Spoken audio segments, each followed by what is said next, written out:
बाप बेटा फौरी तौर पर मुस्ताफ़ी हो जाएं। उनका इक़्तिदार में रहना जमहूरियत और मुल्क के लिए ख़तरनाक होगा। वफाक और सूबे में अक़लियत मुसल्लत है। PTI रहनुमा हम्माद अज़हर कहते हैं लोगों में PP और नून लीग के खिलाफ बेइंतहा नफरत है। न्यूज़ कॉन्फ्रेंस में हम्माद अज़हर का कहना था कि कल रात से सुप्रीम कोर्ट के जजेस के खिलाफ ट्रेंड चलाया जा रहा है। अवाम ने रजीम चेंज ऑपरेशन का रास्ता नहीं छोड़ा। जिन्होंने जुल्म किया है वो राह फरार इख्तियार करने की कोशिश करेंगे।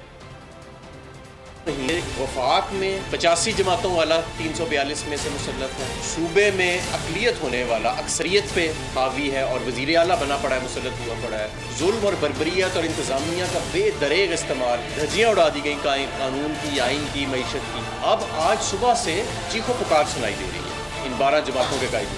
अब इनको मजलूमियत याद आ गई, अब इन्होंने इदारों पे हमले करना शुरू कर दिए, अब इन्हें साजिश नज़र आना शुरू हुई है।